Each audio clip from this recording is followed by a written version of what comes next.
مجھے نہیں لگتا کہ میرے جیسی قسمت کسی بھی عورت کی ہوگی، اور ایسی قسمت کسی کی ہونے بھی نہیں چاہیے۔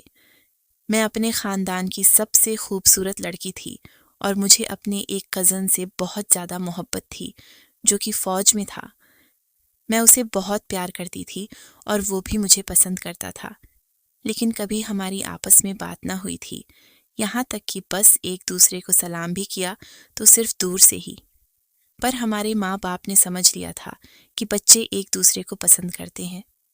میرے بابا اس دنیا میں نہیں تھے، میری ماں تھی اور اس کے گھر میں اس کی ماں نہیں تھی، صرف بابا تھے، وہ بھی بہت زیادہ بیمار تھے۔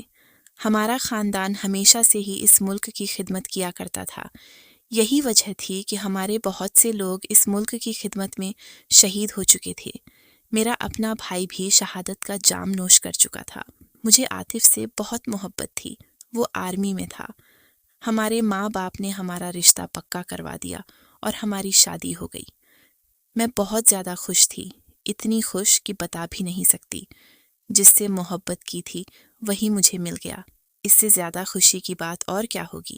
اسی طرح دن گزرنے لگے۔ وہ ہمیشہ ہی باہر رہتا تھا، کبھی کبھی آتا تھا۔ گھر میں اس کی ایک بہن تھی اور ایک بابا۔ میں اس کا ہمیشہ انتظار کرتی رہتی۔ کوئی عید، کوئی تیوہار ہوتا اور وہ نہ ہوتا تو مجھے خوشی نہیں ہوتی تھی، لیکن جیسے ہی وہ گھر میں داخل ہوتا میرے لیے عید کا ماحول بن جاتا تھا۔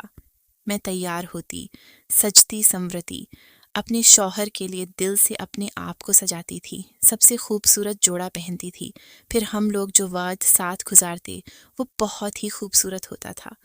پھر میری اس خوشیوں بھری زندگی میں ایک دکھ نے ڈیرے ڈال دیا۔ جب ہمیں پتہ چلا کہ عاطف کسی آپریشن پر گیا تو تھا، لیکن وہاں سے واپس نہیں آیا۔ سب کا یہی کہنا تھا کہ وہ شہید ہو گیا ہے، لیکن اس کی لاش نہیں ملی تھی، اور ان لوگوں کا کہنا تھا کہ اس کی لاش کو تلاش بھی نہیں کر سکتے کیونکہ وہ برفانی پہاڑ تھے اور برف گر گئی تھی۔ اب اس کو تلاش کرنے کے لیے نہ جانے کتنے ٹن برف اٹھانی پڑے گی، اور ایسا تو کوئی بھی نہیں کر سکتا۔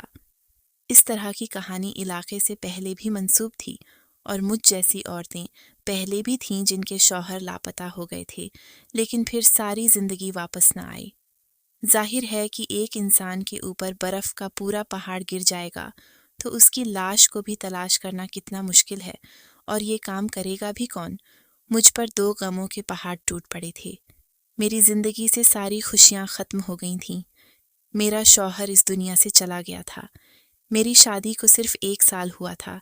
اس 1 سال میں بھی وہ صرف 3 دفعہ مجھ سے ملنے آیا تھا۔ میرے لیے سب لوگ بہت دکھی تھے، لیکن میرا دکھ کوئی نہیں سمجھ سکتا تھا۔ یہ دکھ صرف میرا تھا۔ عاطف کو تلاش کرنے کی بہت کوشش کی گئی، یہاں تک کہ اس کے بابا جب اس طرح مر پڑے تھے، اب انہوں نے بھی یہ کہنا شروع کر دیا تھا کہ اتنا ہی بتا دیں کہ میرا بیٹا مر گیا ہے یا نہیں۔ اگر مر گیا ہے تو ہم اس کے لیے فاتحہ پڑھ لیں، اور اگر نہیں تو پھر ہم اس کا انتظار کریں۔ لیکن ان لوگوں سے جب پتہ کیا تو انہوں نے کہا کہ وہ اس دنیا میں نہیں ہے، کیونکہ اگر ہوتا تو ہمیں مل جاتا، اور معذرت کے ساتھ، لیکن ہم اس کی لاش بھی نہیں ڈھونڈ پائیں گے۔ کوئی اپنا اس دنیا سے چلا جائے، کتنا بڑا دکھ ہے، اور پھر آپ اس کو آخری دفعہ دیکھ بھی نہ پائیں، یہ اس سے بھی بڑا دکھ تھا۔ میری زندگی اسی طرح گزرنے لگی۔ میری ماں نے مجھے کہا کہ اب تیرا اس گھر میں کیا کام ہے، تو واپس آ جا۔ مجھے یہاں پر رہتے ہوئے 2 سال ہو گئے تھے۔ میں اس کے باپ کی خدمت کرتی تھی، اس کی بہن کے لیے کھانا پکاتی، گھر کو سنبھالتی تھی۔ وہ لوگ بھی میرا بہت شکر ادا کرتے تھے اور کہتے تھے کہ بیٹی تم چلی جاؤ، اگر تم نے کسی اور سے شادی کرنی ہے تو تم کر لو، لیکن میرا دل نہیں مانتا تھا۔ اسی طرح کرتے کراتے 5 سال گزر گئے۔ میری ماں ایک دن مجھے زبردستی مولوی صاحب کے پاس لے گئی، ان کو سارا مسئلہ بیان کیا۔ انہوں نے کہا کہ بیٹی اگر اس طرح کا کوئی مسئلہ ہو کہ شوہر کی موت کا پکا پتہ نہ ہو تو 4 سال انتظار کرنے کے بعد عورت دوسرا نکاح کر سکتی ہے۔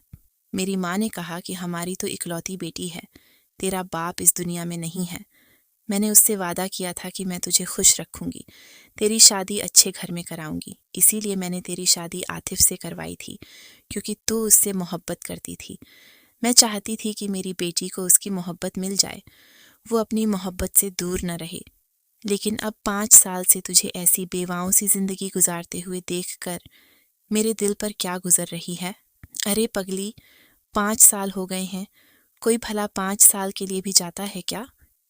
میرے دل میں بھی یہ بات اب بیٹھنے لگی تھی کہ شاید وہ اس دنیا میں نہیں ہے۔ اگر وہ اس دنیا میں ہوتا تو وہ ضرور آ جاتا، لیکن وہ نہیں آیا تھا۔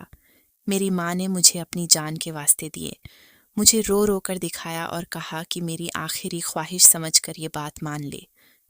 میرے سسر نے بھی کہا کہ بیٹی تم شادی کر لو، ہمارا بیٹا بھی لگتا ہے کہ اس ملک پر قربان ہو گیا ہے، ہمیں تو خوش ہونا چاہیے کہ وہ شہید ہوا ہے۔ میں راتوں کو اٹھ اٹھ کر روتی تھی، مجھے عاطف خوابوں میں آتا تھا، وہ مجھے یہی کہتا تھا کہ تم اپنی زندگی گزارو، میں واپس نہیں آؤں گا۔ عاطف کے چاچو کا ایک بیٹا تھا جو عاطف کی عمر کا ہی تھا اور وہ ادھر ہی کام کرتا تھا۔ میری ماں نے قسم کھا لی تھی، انہوں نے کہا تھا کہ اپنی بیٹی کی شادی کسی اور فوجی سے نہیں کراؤں گی، بلکہ کسی ایسے انسان سے کراؤں گی جو بس ادھر ہی کاروبار کرتا ہو اور ہر پل میری بیٹی کے ساتھ رہے۔ اس کا نام اسلم تھا۔ یہ عاطف کا بہت اچھا دوست بھی تھا، دونوں ایک دوسرے کے لیے بھائیوں سے بھی بڑھ کر تھے، بچپن میں ایک ساتھ کھیلے تھے۔ میں بھی ان کے ساتھ کھیلا کرتی تھی، میں اس کو اچھی طرح سے جانتی تھی۔ میری ماں نے میرے رشتے کی بات اس سے کی تو اس نے فوراً ہاں کہہ دیا، کیونکہ وہ بھی عاطف کی بیوہ کو سہارا دینا چاہتا تھا۔ اس کی نیت بری نہیں تھی، لیکن میں اس سے شادی نہیں کرنا چاہتی تھی، یہ تو عاطف کا دوست تھا۔ میں نے اس کے بارے میں کبھی ایسا نہیں سوچا تھا اور یہ بھی جانتا تھا کہ میں عاطف سے بہت محبت کرتی تھی۔ کیا یہ بے وفائی نہیں تھی؟ میری ماں نے کہا کہ پاگل، یہ بے وفائی نہیں ہے، بے وفائی زندہ لوگوں کے ساتھ ہوتی ہے، مرے ہوئے کے ساتھ بھلا کون سی بے وفائی؟ میری ماں نے زبردستی میری شادی کروا دی۔ میں یہ شادی ابھی بھی نہیں کرنا چاہتی تھی، لیکن اور کوئی چارہ نہیں تھا۔ میری ماں کہتی تھی کہ میں اس دنیا سے چلی جاؤں گی تو اکیلی رہ جائے گی، میری روح کو بھی سکون نہیں ملے گا۔ اسلم سے جب میری شادی ہوئی تو پہلی رات ہی اس نے مجھے یہ کہا تھا کہ مجھے عاطف کی موت کا بہت دکھ ہے۔ وہ بہت اچھا انسان تھا اور میں یہ بھی جانتا ہوں کہ تم دونوں ایک دوسرے سے بہت محبت کرتے تھے۔ میں اس کی جگہ پر تو آ گیا ہوں، لیکن جب تک تیرا دل مطمئن نہیں ہوتا تو تم جیسے ہو رہ سکتی ہو۔ مجھے اسلم کی یہ بات بہت اچھی لگی۔ وہ وقت اسی طرح گزرنے لگا۔ وقت کے ساتھ ساتھ ہم دونوں نے ایک دوسرے کو قبول کر لیا تھا۔ مجھے بھی احساس ہونے لگا کہ اب عاطف کبھی واپس نہیں آئے گا اور میری زندگی اسلم کے ساتھ ہی ہے۔ دن اسی طرح گزر رہے تھے اور پورے 7 مہینے گزر گئے۔ اب ہم لوگوں میں ویسا ہی تعلق بن گیا جیسا میرا عاطف کے ساتھ تھا۔ ہم اسی طرح ایک دوسرے سے ہنسی مذاق کرنے لگے، ایک دوسرے کو اپنے دل کی باتیں بتانے لگے۔ وہ بھی مجھ سے بہت ساری باتیں کرتا تھا کہ آج میں نے ایسا کیا، آج اتنے گاہک آئے، میں آگے یہ کرنا چاہتا ہوں، میں گھر کے لیے کوئی اچھی سی چیز لینا چاہتا ہوں۔ اس نے میرے لیے سونا بھی بنایا تھا، کیونکہ ہماری شادی تو اسی طرح ہوئی تھی کہ بس نکاح کی رسم ہو گئی، پر اس نے کہا کہ تم میری بیوی ہو، میں چاہتا ہوں کہ تمہاری کلائیاں خالی نہ رہیں۔ اس نے میرے لیے سونے کی 2 چوڑیاں بھی بنوائی تھیں اور اس نے کہا تھا کہ ان کو مجھے ہمیشہ پہن کر رکھنا ہے۔ مجھے ایسا لگنے لگا تھا کہ بس یہی زندگی ہے، گزر جائے گی، اس کو اچھے طریقے سے جینا چاہیے۔ ایسے بھی لوگ ہوتے ہیں جو زندگی سے محروم ہو جاتے ہیں یا جن کی جیتے جی زندگی برباد ہو جاتی ہے۔ اسی لیے کبھی بھی کسی بھی چیز کی ناشکری نہیں کرنی چاہیے۔ انسان کو بنایا ہی ایسا گیا ہے کہ وہ کہیں بھی ایڈجسٹ ہو جاتا ہے، اچانک سے ہی اس کو صبر آ جاتا ہے، نئی چیزوں میں جا کر وہیں کا ہو جاتا ہے، نئے لوگوں کے ساتھ بھی رہ لیتا ہے۔ ایک لڑکی اپنی ساری زندگی ایک گھر میں گزارتی ہے، لیکن صرف ایک کاغذ پر دستخط کرنے سے ہی وہ کسی پرائے گھر کو اپنا گھر سمجھنے لگتی ہے اور اگلے ہی دن وہ یہ بھی کہنا شروع کر دیتی ہے کہ میں اپنے گھر جا رہی ہوں۔ انسان کو شاید اسی طرح بنایا گیا ہے۔ میرے دل میں بھی عاطف زندہ تھا، لیکن اب میرا شوہر اسلم تھا اور مجھے پتا تھا کہ اب میری زندگی اسی کے ساتھ ہے۔ یہ زندگی 4 دن کی ہے، گزر ہی جائے گی۔ ایک دن وہ صبح اٹھا تو بہت خوش تھا۔ اس نے کہا کہ آج اس کی سالگرہ ہے اور اس کی میرے ساتھ یہ پہلی سالگرہ ہے، تو آج کے دن کو وہ خوب اچھی طرح منائے گا۔ میں نے کہا، کیا کرو گے؟ اس نے کہا، میں اچھا سا کھانا لے کر آؤں گا، تمہیں آج کھانا پکانے کی ضرورت نہیں ہے. تم وہی والا جوڑا پہن لینا جو تم نے نکاح والے دن پہنا تھا. لیکن اس دن تم اچھے سے تیار نہیں ہوئی تھی، اس لیے آج اچھے سے تیار ہو جانا. میں نے لال رنگ کا جوڑا پہنا تو تھا، لیکن وہ کوئی اتنا زیادہ اچھا نہیں تھا، پر میرے سارے کپڑوں میں سب سے اچھا تھا. میں نے کہا کہ ٹھیک ہے. جب وہ کام پر چلا گیا تو میں تیار ہونے لگی. آج میرے چہرے پر مسکراہٹ تھی. مجھے ایسا لگ رہا تھا کہ اب کہیں جا کر میں نے اسلم کو اپنا شوہر قبول کر لیا ہے اور اب مجھے بھی اس سے محبت ہونے لگی ہے. جب اچانک دروازے پر دستک ہوئی، میں اب بھی پوری طرح سے تیار نہیں تھی. میرے بال کھلے ہوئے تھے. میں نے کہا، وہ شاید جلدی آ گیا، شاید کوئی چیز بھول گیا ہوگا. جب میں نے جا کر دروازہ کھولا تو میرے قدموں تلے سے زمین نکل گئی، کیونکہ سامنے کا منظر میرے لیے بہت ہی زیادہ عجیب اور حیران کن تھا. سامنے اسلم نہیں بلکہ عاطف کھڑا تھا. اس کی حالت دیکھ کر لگتا تھا کہ وہ بہت کمزور ہو چکا ہے، شاید بیمار رہا تھا یا کسی ایسی جگہ پر رہا تھا جہاں پر اسے ٹھیک سے کھانا نہیں ملا تھا. لیکن میں فوراً پہچان گئی کہ یہ تو عاطف ہے. اس کی آنکھوں میں بھی آنسو تھے. ہم دونوں کی حالت ایک جیسی تھی. وہ میرے قریب بڑھا تو میں 2 قدم پیچھے ہٹ گئی. مجھے یاد آ گیا کہ اب تو میں اسلم کی بیوی ہوں، اس کی نہیں. لیکن یہ کیا ہو گیا؟ اس نے کہا کہ کیا بات ہے، مجھ سے دور کیوں بھاگ رہے ہو؟ میں اتنے سالوں بعد آیا ہوں اور تم مجھ سے دور بھاگ رہے ہو. تمہیں پتا ہے میں کہاں تھا، کتنی مشکل سے تم تک پہنچا ہوں، پر تم یہاں کیا کر رہے ہو؟ تم اسلم کے گھر میں کیا کر رہے ہو؟ میں تمہارے گھر گیا تھا. تمہاری ماں وہاں پر نہیں تھی، پر سامنے والوں نے مجھے بتایا کہ تم یہاں پر ہو. میں نے کہا، اندر تو آؤ، بیٹھو تو صحیح. مجھے سمجھ نہیں آ رہا تھا. میری حالت عجیب ہو رہی تھی. ایسا لگتا تھا کہ کوئی زندہ رہنا چاہتا ہے اور اب اس کے سامنے موت آ کر کھڑی ہو گئی ہے، جبکہ پہلے وہ موت مانگتا رہا ہے. اس نے مجھے بتایا کہ وہ بڑے برے حالات میں تھا. وہ ایک چھوٹے سے گاؤں میں پھنس گیا تھا، جہاں پر لوگوں کو اس کی زبان بھی نہیں آتی تھی. اس کی حالت بہت بری تھی. اس کی نہ جانے کتنی ہڈیاں ٹوٹی ہوئی تھیں. انہی لوگوں نے اس کا علاج کیا اور پھر وہ وہیں پر رہنے لگا اور بڑی مشکل سے مجھ تک واپس پہنچا ہے. اس کے لیے سب کچھ ہی بہت زیادہ مشکل تھا. وہ پاکستان سے نکل کر کسی اور علاقے کی حدود میں چلا گیا تھا اور وہاں سے گھومتا ہوا، خود کو بچاتا ہوا، وہ واپس پاکستان آیا تھا. کیونکہ وہ ایک فوجی تھا، اسے بہت مشکل کا سامنا تھا. آج وہ میرے سامنے بیٹھا تھا. جب اس نے اپنی کہانی سنائی تو میری آنکھوں میں بھی آنسو آ گئے. وہ پھر سے میرا ہاتھ پکڑنے کی کوشش کرنے لگا اور میں پیچھے ہٹ گئی. میں نے اسے پانی پلایا اور پوچھا کہ کیا کھاؤ گے؟ تو میں نے اس کے سامنے کھانا رکھ دیا. اس نے کہا کہ تمہیں کب سے یہ کھانا پسند آنے لگا؟ میں تو یہ سب نہیں کھاتا اور تم بھی نہیں کھاتی تھی جو میں نہیں کھاتا تھا. اب یہ تم نے کیا پکایا ہوا ہے؟ وہ مجھ سے نارمل طریقے سے بات کرنے کی کوشش کر رہا تھا، جبکہ وہ نارمل نہیں تھا. لیکن شاید اسے اس بات کا سکون تھا کہ وہ واپس گھر آ گیا. پر میں اسے کیا بتاتی کہ اب تو گھر اس کا تھا ہی نہیں. میں نے کہا کہ وہ بس ایسے ہی. اس نے کھانا کھایا تو کھانا کھاتے ہوئے بھی اس کی آنکھوں میں آنسو آ گئے. اس نے کہا کہ میں نے تمہیں بہت یاد کیا، ادھر آؤ، میرے پاس بیٹھو. جب میں نے انکار کیا تو وہ اچانک سے غصہ ہو گیا. اس نے کہا کہ میں اتنی دور سے آیا ہوں، اتنے سالوں بعد، اور تم میرے پاس بیٹھ بھی نہیں سکتی ہو. کیا ہو گیا ہے تمہیں؟ کیوں غیروں کی طرح پیش آ رہی ہو؟ کیا بھول گئی ہو مجھے؟ بھلا دیا ہے تم نے مجھے؟ یہ تو یاد رکھتی کہ میں تمہارا شوہر ہوں. تمہاری محبت نہیں جو تم مجھے بھول گئی ہو. میں تمہارا شوہر ہوں اور میرا تمہارے اوپر حق ہے. تمہیں میرے ساتھ آنا ہوگا. تم یہاں اس گھر میں کیا کر رہی ہو؟ ابھی وہ مجھ سے اتنے سارے سوال کر رہا تھا اور میرے پاس بولنے کے لیے کچھ نہیں تھا. جب ہی اسلم گھر میں داخل ہوا، اس کے ہاتھوں میں پھول تھے اور کافی ساری چیزیں تھیں. اس نے مجھے دیکھا اور جب عاطف کو دیکھا تو وہ بھی حیران رہ گیا. عاطف اس کے گلے لگا اور اس نے کہا، میرے دوست، میں نے تجھے بڑا یاد کیا.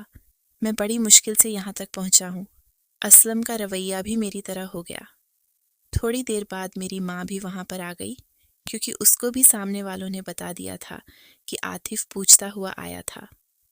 وہ بھی عاطف کا نام سن کر پریشان ہو گئی تھی کہ وہ کہاں سے آ گیا۔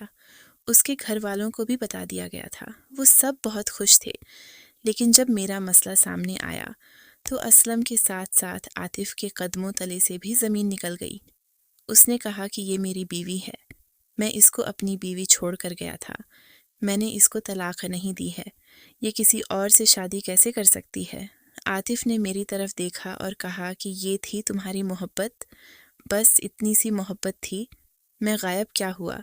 تم نے کسی اور سے نکاح کر لیا، اس کے ساتھ رہنے لگی؟ تم نے میرے ساتھ بے وفائی کی ہے، اپنا منہ کالا کیا ہے، میری عزت کا سودا کر دیا تم نے۔ میرے نکاح میں ہوتے ہوئے تم نے کسی اور کے ساتھ تعلق بنایا ہے، تم نے جنا کیا ہے، میں تمہیں کبھی بھی معاف نہیں کروں گا۔ مجھے نہیں پتا تھا کہ تم اس قسم کی لڑکی ہو، تم تو بڑی معصوم لگتی تھی۔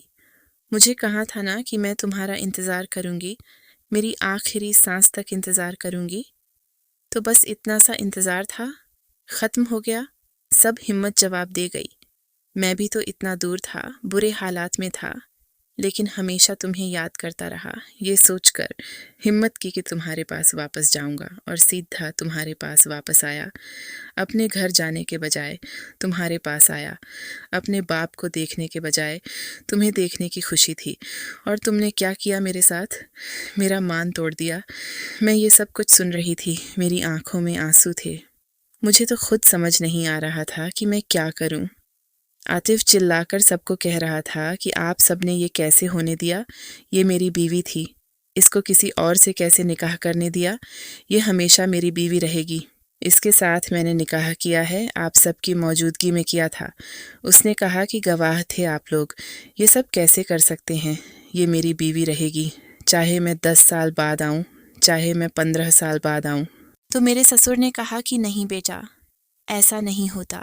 اسی مفتی کو بلایا جس کے پاس میں مسئلہ پوچھنے کے لیے گئی تھی۔ اس نے کہا کہ اگر 4 سال تک مسلسل شوہر لاپتہ رہے تو عورت دوسری شادی کر سکتی ہے، اسی لیے تمہاری بیوی نے کوئی غیر شرعی کام نہیں کیا ہے۔ مفتی صاحب نے کہا کہ یہ بچی میرے پاس مسئلہ پوچھنے کے لیے آئی تھی اور میں نے ہی اس کو یہ مسئلہ بتایا تھا۔ اس کی ماں اس کی شادی کے لیے فکر مند تھی، اس نے جو بھی کیا بالکل ٹھیک کیا۔ عاطف نے کہا کہ کیا ٹھیک کیا؟ میرا کیا؟ میں نے تو اس کو طلاق نہیں دی، پھر یہ کسی اور کے ساتھ شادی کیسے کر سکتی ہے؟ مفتی نے کہا کہ ہاں، ایک بات یہاں پر بہت اہم ہے کہ اگر شوہر 4 سال کے لیے دور رہے تو بیوی کسی اور سے شادی کر سکتی ہے، لیکن جب 4 سال کے بعد دوسرا شوہر واپس آ جائے تو بیوی اسی کے نکاح میں جائے گی، یعنی پہلے شوہر کے ساتھ رہے گی اور اس کا دوسرے شوہر کے ساتھ نکاح منسوخ ہو جائے گا، یعنی کہ عاطف تم ہی اس کے شوہر ہو، اور اسلم اب تمہارا اس کے ساتھ کوئی نکاح نہیں ہے، یہی شرعی مسئلہ ہے اور یہی شریعت کا حکم ہے۔ جب یہ بات مفتی صاحب نے بتائی تو عاطف کے چہرے پر ایک سکون آ گیا، لیکن اسلم کی حالت غیر ہونے لگی۔ اس نے کہا کہ مجھے کس بات کی سزا ملی؟ میرے ساتھ یہ سب کچھ کیا کر دیا آپ لوگوں نے، ایسا نہیں ہو سکتا۔ مفتی صاحب نے کہا کہ ایسا ہو سکتا ہے کیونکہ وہ اس کا پہلا شوہر ہے اور ان کا نکاح پھر سے بحال ہو گیا ہے۔ جب میری ماں مجھے مفتی صاحب کے پاس لے کر گئی تھی، میری ماں نے انہیں اپنی باتوں میں لگا کر بات کو گھما دیا تھا، اور وہ بھی شاید بتانا بھول گئے تھے۔ کاش انہوں نے اس وقت مجھے پوری بات بتائی ہوتی، لیکن عاطف کے واپس آنے کا کوئی امکان نہیں تھا۔ یہ سب جانتے ہیں، پورا گاؤں جانتا تھا۔ اس کے اپنے باپ نے مجھے اجازت دی تھی کہ میں نکاح کر سکتی ہوں۔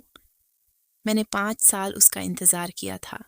4 سال تک انتظار کرنے کا حکم اسلام دیتا ہے، میں نے تو 5.5 سال اس کا انتظار کیا، لیکن وہ تب بھی واپس نہ آیا تو میں کیا کرتی؟ عاطف نے مجھے کہا کہ جو ہو گیا سو ہو گیا، میں اسے بھول جانے کو تیار ہوں، تمہیں معاف کرنے کو تیار ہوں کیونکہ تم ضرور پریشان ہو گئی ہوگی، لیکن اب تم میرے گھر چلو اور دوبارہ اس آدمی کا نام بھی نہیں لوگی۔ میں جیسے ہی جانے لگی، اسلم نے میرا ہاتھ پکڑ لیا اور کہا کہ ایسے کیسے، یہ میری بیوی ہے، یہ میرے ساتھ رہے گی۔ وہ دونوں لڑنے جھگڑنے لگے، مجھے ایسا لگنے لگا کہ میں کوئی چیز ہوں جس کے لیے 2 بچے آپس میں جھگڑا کر رہے ہیں۔ سب نے اسلم کو سمجھایا کہ اب تمہارا اس کے اوپر کوئی حق نہیں ہے، تم ایک طرف ہٹ جاؤ۔ میں عاطف کے ساتھ چلی گئی، وہ مجھے اپنے گھر لے گیا۔ میری حالت کچھ عجیب سی تھی، مجھے کچھ سمجھ نہیں آ رہا تھا۔ اس نے کہا، کیا ہو گیا ہے تمہیں؟ تم نے مفتی صاحب کی بات نہیں سنی؟ میں ہی تمہارا شوہر ہوں، پھر تم مجھ سے دور کیوں بھاگ رہی ہو؟ تمہیں بڑا شوق تھا نا فتوے لینے کا، اسلام کے اوپر عمل کرنے کا، کہ 4 سال تک شوہر واپس نہیں آیا تو چلو شادی کر لیتی ہوں۔ لیکن اب اسلام کا پتہ چل گیا نا تمہیں کہ اب میں واپس آ گیا ہوں تو میں ہی تمہارا شوہر ہوں۔ اب اس انسان کو اپنے دل سے نکال دو، وہ ایک سانپ ہے۔ اس نے کہا کہ میرا بھائی، میرا کزن، میرا سب کچھ تھا، میرے لیے بھائیوں سے بھی بڑھ کے تھا۔ میں نے اسے کبھی کزن نہیں سمجھا تھا، ہمیشہ بھائی سمجھا تھا۔ لیکن اس نے جو کیا شاید وہی کر سکتا تھا، کیونکہ جو لوگ ہمارے سب سے زیادہ قریب ہوتے ہیں ہمارے ساتھ وہی دھوکا کرتے ہیں۔ میں عاطف کے ساتھ رہنے لگی۔ اس کا رویہ میرے ساتھ کچھ عجیب سا تھا۔ وہ بہت زیادہ چڑچڑا ہو گیا تھا، کیونکہ وہ اتنے برے حالات کاٹ کر آیا تھا کہ وہ پہلے جیسا نہیں رہا تھا۔ اس کی باتوں میں طنز تھا، اس کے لہجے میں زہر تھا، اسے مجھ پر غصہ تھا۔ اس کے اندر کی مردانگی چھٹیں مر رہی تھیں۔ ظاہر ہے کہ اس کے لیے یہ سب کچھ بہت مشکل تھا، میں سمجھ سکتی تھی۔ لیکن آہستہ آہستہ وہ ٹھیک ہونے لگا۔ اس کے دل میں میری محبت جاگنے لگی۔ ادھر اسلم بار بار مجھ سے ملنے کی کوشش کرتا تھا، مجھے فون کرتا تھا، لیکن عاطف نے میرا فون ہی توڑ دیا۔ اب اس میں میری کیا غلطی تھی؟ میں اسے کوئی رابطہ نہیں کرنا چاہتی تھی، کیونکہ اگر مفتی صاحب کی بات ٹھیک تھی تو پھر عاطف ہی میرا شوہر تھا۔ مجھے کسی اور کے ساتھ رابطے میں نہیں رہنا چاہیے تھا۔ میں ساری رات روتی تھی، یہ سوچتی تھی کہ میری زندگی کو تو عذاب بنا دیا گیا۔ یہ سب کچھ میری ماں نے کیا تھا۔ میں کسی اور سے شادی نہیں کرنا چاہتی تھی، مجھے میرے حال پر چھوڑ دیتی۔ عاطف واپس آتا یا نہ آتا، مجھے کسی اور سے شادی نہیں کرنی تھی۔ لیکن جس دن سارا کچھ ٹھیک ہونے لگا، اسی دن سارا کچھ پھر سے خراب ہو گیا تھا۔ اب میں کیا کر سکتی تھی؟ میں عاطف کے ساتھ 3 مہینے رہی۔ جب ایک دن اسلم گھر آ گیا، اس نے کہا، مجھے میری بیوی واپس کرو۔ اس کی حالت عجیب سی تھی، وہ بہت دکھی لگ رہا تھا۔ شاید اس نے اپنے آپ کو ختم کرنے کی کوشش بھی کی تھی۔ اس نے ٹھیک سے کھانا نہیں کھایا تھا، اس کا گھر سونا ہو گیا تھا، میرے بغیر وہ نہیں رہ سکتا تھا۔ اس نے اپنی زبان سے کہا تھا کہ اسے میری عادت ہو گئی ہے۔ میں تو باہر ہی نہیں آئی۔ مجھے عاطف نے کہا کہ کوئی ضرورت نہیں ہے تمہیں باہر آنے کی۔ باہر جھگڑا ہونے لگا۔ پھر سے مفتی صاحب کو بلا لیا گیا۔ انہوں نے اسلم کو سمجھایا کہ اب تم ان کے ساتھ آنا جانا بھی نہیں رکھ سکتے، اور تمہارا یہاں پر کوئی کام نہیں ہے، تم چلے جاؤ یہاں سے۔ لیکن وہ ماننے کو تیار نہیں تھا۔ وہ لوگ بری طرح لڑ رہے تھے۔ جب اچانک سے میری طبیعت خراب ہو گئی، جب مجھے ڈاکٹر کے پاس لے جایا گیا تو ڈاکٹر نے کہا کہ میں ماں بننے والی ہوں۔ میرے لیے یہ بات بھی بہت بڑی مصیبت سے کم نہیں تھی، جبکہ ماں بننا ہر عورت کا خواب ہوتا ہے۔ لیکن اس بچے کا باپ کون تھا، یہ مجھے نہیں پتا تھا۔ میں اسلم کے ساتھ رہ رہی تھی، ہماری زندگی اچھی گزر رہی تھی، اور 2-2.5 مہینے سے میں عاطف کے ساتھ رہنے لگی تھی۔ ڈاکٹر کے مطابق میرا حمل بھی اتنا ہی تھا۔ 2.25 مہینے بتایا جا رہا تھا۔ اس کا مطلب کہ اس بچے کا باپ کون تھا، یہ ابھی تک کسی کو بھی نہیں پتا تھا، اور یہ تبھی پتا چل سکتا تھا جب بچہ اس دنیا میں آتا۔ عاطف اور اسلم میں پھر سے لڑائی ہونے لگی۔ اسلم نے کہا کہ اس کی کوکھ میں میرا بچہ ہے، اور اگر تم نے اپنی بیوی کو رکھنا ہے تو رکھو، لیکن بچے کو میں لے لوں گا۔ میرے شوہر یعنی عاطف نے کہا کہ بچہ بھی میرا ہے اور بیوی بھی میری ہے۔ تجھے کچھ نہیں ملے گا، میں تجھے جان سے مار دوں گا اگر تم نے میرے گھر میں قدم رکھا یا میری بیوی کا نام بھی لیا۔ عاطف بار بار میرا نام لینے لگا۔ ان دونوں کی لڑائی شدت اختیار کر گئی، ہاتھا پائی پر اتر آئے۔ میں چلا کر رو رہی تھی۔ مجھے ایسا لگ رہا تھا جیسے یہ سب کچھ میری وجہ سے ہوا ہے۔ میرے سسر نے بھی تانے دینا شروع کر دیے۔ میری نند نے بھی کہا کہ تمہارے لیے 2 بھائی آپس میں لڑ رہے ہیں، یہ تو ایک دوسرے کی جان تھے، ایک دوسرے کو ذرا سا بھی دکھ نہیں پہنچا سکتے تھے، اور آج کیسے ایک دوسرے کے لیے دشمنوں سے بھی بڑھ کر ہو گئے ہیں، صرف تمہاری وجہ سے۔